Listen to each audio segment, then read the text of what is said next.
Picture this, it's been decades since the cameras stopped rolling in Mayberry. Ron Howard, no longer the freckle-faced boy with a fishing pole, is now a silver-haired Hollywood legend. Yet, at age 70 he suddenly lets slip a confession that sends fans buzzing what he hated most about being on the Andy Griffith Show. And no, it wasn't memorizing lines or working with Andy's endless pranks. It was something far stranger, tucked into one of the most beloved episodes ever filmed. This revelation doesn't just make you laugh, it cracks open the door to a treasure chest of behind-the-scenes stories. Think of it as Mayberry unplugged the pranks Andy pulled when the cameras weren't rolling. The strange contract twist that made Don Knotts leave the show at its peak. And the quiet, unspoken tensions between cast members who smiled sweetly on screen but sometimes bristled off camera. And that's the magic of this journey for every warm family moment. There's a surprising, untold story waiting behind it. In the next part, we'll set the stage by looking at why Mayberry was more than just a sleepy little town on TV. It was a cultural anchor that pulled in millions every week. Now, let's be honest. If you pitched the Andy Griffith Show today, studio execs would probably yawn and say, "Wait, you want a show about a sheriff in a town with no real crime?" And his biggest problem is making sure Aunt Bee's pickles don't taste like kerosene. But that was the magic. Mayberry didn't need explosions, car chases, or aliens. It had fishing poles, a bumbling deputy, and a whole lot of small-town charm. Week after week, audiences tuned in not because they wanted to see the sheriff tackle bank robbers, but because they wanted a warm escape to a world where the biggest scandal might be Otis falling asleep in the jail cell. Again. And people loved it. Nielsen ratings had the show perched near the top year after year, proving that sometimes folks just wanted to laugh at Barney fumbling his single bullet. Andy played it straight, the anchor holding down all the chaos. While Don Knotts turned bumbling incompetence into an art form. Toss in unforgettable side characters like Gomer Pyle with his golly, and Floyd the barber who could talk your ear off, and you had the recipe for TV comfort food. So why did Mayberry work? Because it was both familiar and ridiculous. It was every small town, but with just enough absurdity to keep you chuckling. And as we'll see in the next part, the laughs didn't stop when the cameras cut because behind the scenes, Andy was the biggest prankster of them all. If you thought Barney was the biggest clown in Mayberry, think again. The real king of comedy chaos was Andy Griffith himself. Off camera, Andy treated the set like his personal playground, and the crew, well, they were his unwilling audience. Take poor Don Knotts. One morning, Andy decided the best alarm clock was a film canister dropped right next to Don's head. The crash echoed through the soundstage, and Don nearly levitated out of his chair. Andy, of course, thought it was comedy gold. Don, not so much. And then there was George Lindsay, our lovable goober. Andy once stashed duck guts in George's dressing room, just waiting for him to discover the surprise. George opened the door, caught a whiff. And let's just say his reaction was a lot less golly and a lot more, "Are you kidding me, Andy?" But don't think the rest of the cast just took it. The crew cooked up revenge too, like the time they stole Andy's shoes during a break. Imagine a TV star wandering barefoot across the lot, calling out, "All right, boys, give 'em back." That's not in the script, but it should have been. Even the on-screen stories carried the same mischievous energy. Remember when Opie's car mysteriously moved in The Runaway Kid? That was art imitating life, the same playful spirit that ruled the set every single day. And while all the pranks were hilarious, what really kept Mayberry humming was its music and cymbals.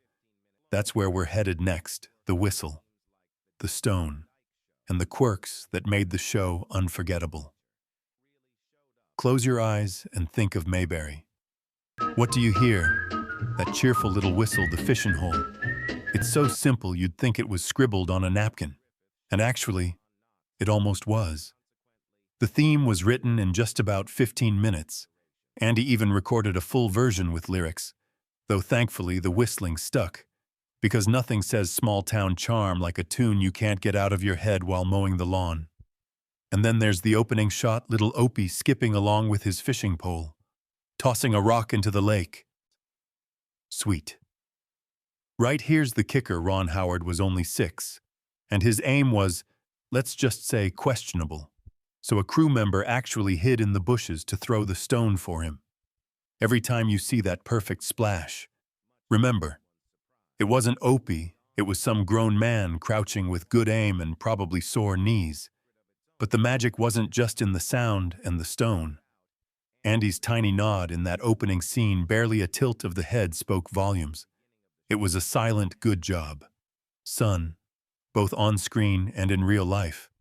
Fans still get goosebumps rewatching it, because it's not just acting, it's Andy being Andy. Even the Southern sayings became part of the show's DNA. When Andy muttered, "That's the time," he wasn't reciting Shakespeare, he was just channeling North Carolina porch talk. And somehow, those little quirks gave Mayberry its heartbeat. Of course, none of this would have worked without the electric duo at the center, Andy and Don. Next, we'll dive into why this odd couple was the comedy engine that powered the entire series. On paper, Andy and Don shouldn't have worked. One was calm, measured, and straight as an arrow. The other was twitchy, bug-eyed, and looked like he'd lose a fight with his own hat. But together, comedy lightning.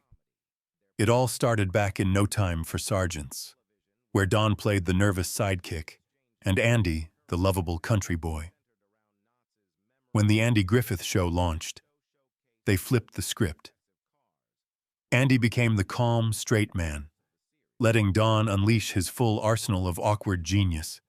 And boy, did he! Barney's infamous one-bullet gag wasn't just a running joke, it was a cultural phenomenon. Fans loved it so much, they actually mailed Don real bullets. Can you imagine opening fan mail and finding live ammo inside? Don laughed it off. But I bet the prop department double-checked the chamber after that. The chemistry worked because Andy knew when to hold back. He rarely stole the laugh, he let Don fumble, twitch, and explode in nervous energy until the audience roared. Andy once admitted he had to bite his lip to keep from cracking up, because the harder he resisted, the funnier Don got.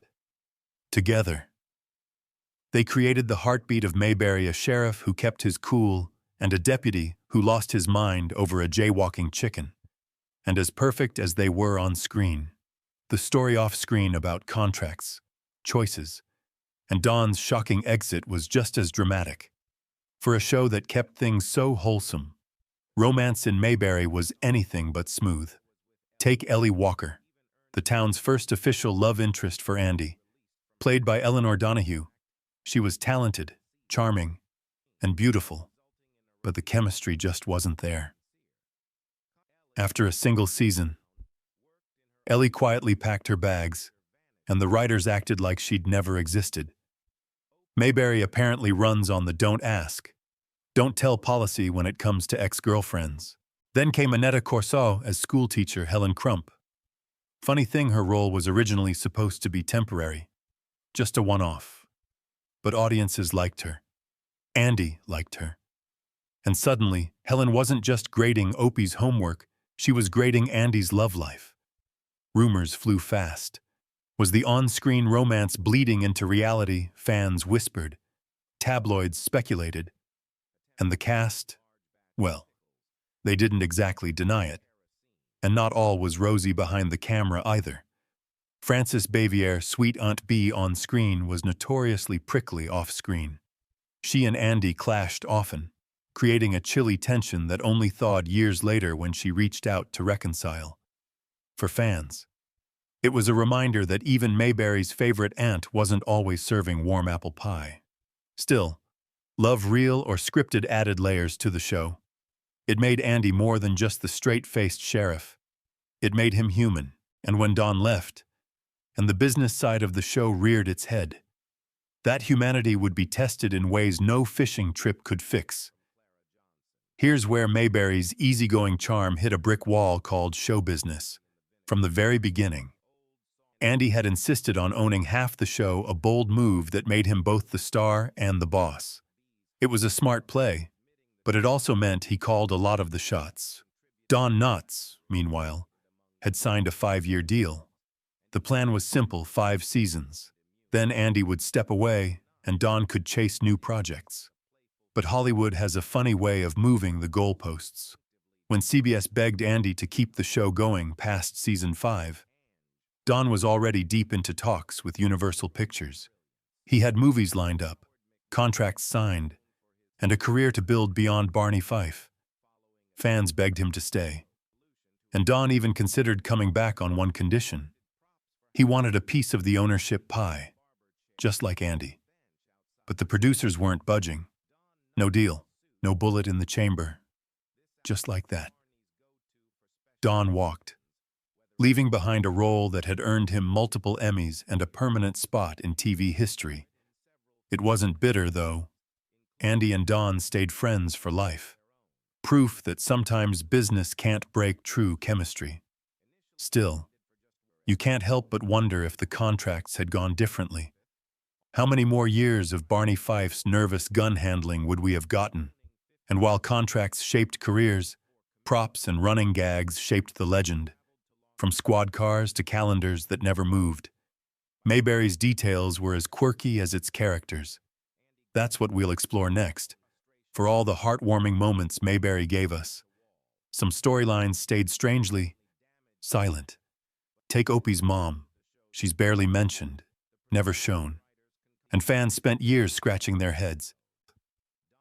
Was she gone? Did the writers just forget? The mystery became one of those quirks that made the show oddly unique. Opie was raised by Andy and Aunt Bee, and that was simply that. But Ron Howard, the boy who played Opie, had a different kind of challenge. Ask him about the episode, The Pickle Story, and his face still tightens. Why? Because Aunt Bee's pickles were supposed to taste awful, and they really did. Ron despised pickles. But guess what? The script demanded he chew on them. And chew he did. Take after take. No acting required. His disgust was 100% real. Fans laughed. But Ron, he swore it was the worst day of his young career. That's the beauty of Mayberry, a quiet mystery here. An unplanned bit of child star trauma there. And suddenly you have stories that live far beyond the screen. And as the cameras stopped rolling, the cast didn't just vanish, they spread their wings into music, movies, and legends of their own.